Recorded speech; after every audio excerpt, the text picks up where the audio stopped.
అస్సలాముఅలైకుం my friends, welcome to my recipe 78 my friends. ఇవాళ మన recipe చూడబోయేది మన ఆరోగ్యానికి ఎంతో మేలు చేసే మునగాకుతో లడ్డు అయితే చూడబోతున్నాం. రండి ఫ్రెండ్స్, వీడియోకి వెళ్ళిపోదాం. ముందుగా మునగాకుని శుభ్రంగా కడిగి ఒక జల్లెలు వేసి నీళ్ళంతా దిగిన తర్వాత ఇలా ఒక క్లాత్ మీద వేసి మనం ఆరబెట్టుకోవాలి. మనకి ఎలా వీలైతే అలాగా, ఇంట్లో అయినా సరే బయట అయినా సరే ఆ తడి అంతా ఆరిపోయి ఆకంతా బాగా ఆరిపోయినంత వరకు మనం ఆరబెట్టుకోవాలి. నేనైతే ఇంట్లోనే ఓవర్ నైట్ బాగా ఆరబెట్టేశాను. చూడండి, ఇప్పుడు తెల్లారిన తర్వాత చూస్తే ఆకు నుంచి తడి అంతా ఆరిపోయింది.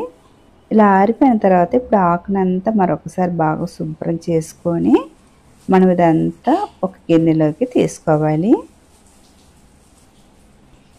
ఇప్పుడు మనము ఇలాగా ఒక బౌల్ నిండా ఇలాగా మునగాకు అయితే తీసుకోవాలి. నేను ఇలాగా బౌల్ నిండా తీసుకుంటున్నాను. ఇలా తీసుకున్న తర్వాత ఇప్పుడు స్టవ్ మీద కళాయి పెట్టేసి 1 టేబుల్ స్పూన్ అంతా నెయ్యి అయితే వేసుకోవాలి. ఇలాగా నెయ్యి వేసుకున్న తర్వాత నల్ల మినపప్పు వచ్చేసి 100 గ్రాములు తీసుకొని ఇలా వేసుకోవాలి. ఇలా వేసుకున్న తర్వాత మంట వచ్చి స్లోలో పెట్టుకొని మనం వేపుకోవాలి. హైలో మట్టుకైతే అస్సలు పెట్టేయకూడదు, స్లోలో పెట్టుకొని మనము వేపుకోవాలి. అలాగే దీంతోపాటు మనం 100 గ్రాములు వేరుశనగ పలుకులు కూడా వేసుకొని వేపుకోవాలి. కొద్దిగా లేట్ అయినా పర్లేదు, స్లోలోనే మనం వేపుకోవాలి. చూసారా, ఇలా కలర్ మారాలి. ఇలా కలర్ మారిన తర్వాత ఒక 25 బాదం పప్పు అయితే వేసుకోవాలి. జీడిపప్పు కూడా ఒక 15 నుంచి ఒక 20 దాకా వేసుకోవాలి. జీడిపప్పులో ఎక్కువ తక్కువైనా పర్లేదు, అయినా సరే కంపల్సరీ వేసుకోవాలి. జీడిపప్పు బాదం పప్పు వేయడం వల్ల మనకు వచ్చి లడ్డు వచ్చి ఇంకా మంచి టేస్ట్ వస్తుంది. దీంట్లో వచ్చి ప్రోటీన్ ఫైబర్ వచ్చి ఎక్కువ ఉంటుంది. అలాగే పెరిగే పిల్లలకి ఈ లడ్డు ఇవ్వడం వల్ల ఆరోగ్యానికి చాలా మంచిది. అలాగే ఒంట్లో నుంచి చెడు కొలెస్ట్రాల్ పోతుంది, మంచి కొలెస్ట్రాల్ చేరుతుంది. ఒక్కసారి చేసి ఇచ్చారంటే మళ్ళీ మళ్ళీ మీరు ఇలాగనే చేసిస్తారు పిల్లలకి, అంత మంచిదన్నమాట ఈ లడ్డు వచ్చి. జీడిపప్పు బాదం పప్పు వేసి 2 నిమిషాలు అయిపోయింది. ఇప్పుడు ఇవి కూడా బాగా వేగిపోయినాయి కాబట్టి మనం ఇదంతా ఒక ప్లేట్లో వేసుకోవాలి. ఇలా వేసాక మరి ఇదే కళాయిలో మనము ఒక 2 టేబుల్ స్పూను మనం నువ్వులు వేసుకోవాలి. ఈ టేబుల్ స్పూన్తో 2 టేబుల్ స్పూను. ఈ నువ్వులకి నెయ్యి అయితే అవసరం లేదు. నల్ల నువ్వులైనా పర్లేదు, తెల్ల నువ్వులైనా పర్లేదు, ఏ నువ్వులైనా పర్లేదు వేసుకోవాలి. 2 టేబుల్ స్పూను. చిటపట్లాడేంత వరకు ఒక 20 సెకండ్లు మనం ఇలాగ వేపుకోవాలి. మన నువ్వులు వేసి 20 సెకండ్లు అయింది. 20 సెకండ్లు మనకు నువ్వులు కూడా బాగా వేగిపోయాయి. నువ్వులంతా కూడా అదే ప్లేట్లోకి తీసుకోవాలి. ఇప్పుడు మనం ఇలా తీసుకున్న తర్వాత ఇప్పుడు మనం మునగాకుని తీసుకోవాలి. మునగాకుని ఇలాగా తీసుకున్న తర్వాత మన కళాయిలో ఒక 2 టేబుల్ స్పూన్ అంతా నెయ్యి వేసుకోవాలి. ఇలా నెయ్యి వేసాక ఈ నెయ్యిలోనే మునగాకు వేసుకొని వేపుకోవాలి. ఇప్పుడు చూడండి, మనం తీసుకున్న మునగాకు కలర్ మారలేదు, చూసారా? ఇలాగే ఉండాలి మనకు మునగాకు వచ్చి. ఇలా ఉండేదాన్నే మనం వేసుకొని వేపుకోవాలి.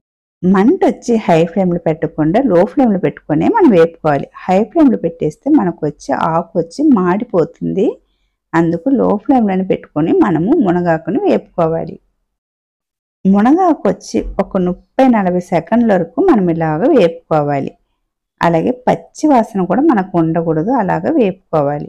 మనకు మునగాకులు వచ్చేసి ప్లస్ పాయింట్ ఏంటంటే మునగాకు వచ్చి కలర్ వచ్చి మారదనమాట, మారకుండా ఉంటుంది మునగాకు కలరు.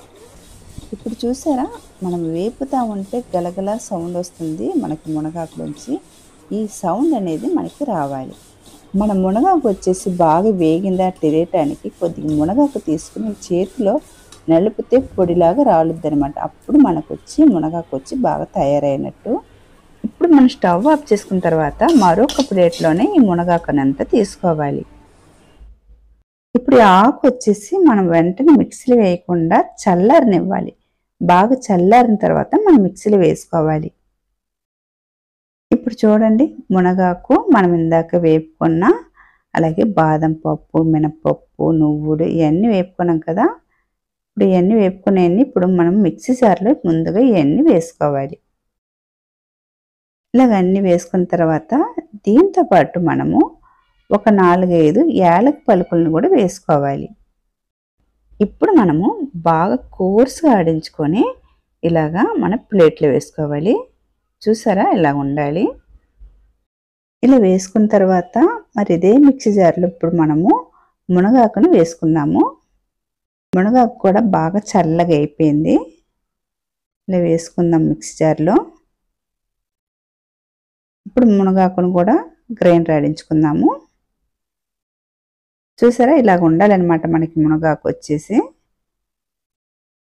ఇప్పుడు ఇలా ఉన్న తర్వాత ఇప్పుడు మనము దీంతో పాటు ఇప్పుడు బెల్లం వేసుకోవాలి. ఇప్పుడు ఇందులోకి 1 కప్ వచ్చి బెల్లం తీసుకోవాలి. చూసారా ఈ విధంగా తీసుకొని మనం వేసుకోవాలి. ఇలా వేసుకున్న తర్వాత అలాగే దాంతోపాటు ఖర్జూరం అనమాట. ఖర్జూరం లోపల పిక్క ఉంటుంది కదా, ఆ పిక్కని తీసి మనము ఇలాగ వేసుకోవాలి. ఖర్జూరం వచ్చేసి మన ఇష్టం, మనకి ఎంత కావాలంటే అంత వేసుకొని ఇప్పుడు బాగా ఆడించుకొని తీసుకోవాలి.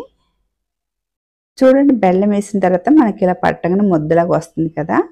ఇప్పుడు మనం ఇందాక పొడిలా చేసి పెట్టుకున్నాం కదా, ఆ పొడిలో ఇప్పుడు ఈ మునగాకును వేసుకొని బాగా ఈ విధంగా కలుపుకోవాలి. ఇలా కలుపుకున్న తర్వాత మనం ఒక 2 వాయిల కింద మిక్సీలో వేసుకొని గ్రైండర్ ఆడించుకొని తీసుకోవాలి. ఇప్పుడు ఇలా ఆడించుకున్న తర్వాత ఇలాగ ఒక బౌల్లో వేసుకోవాలి.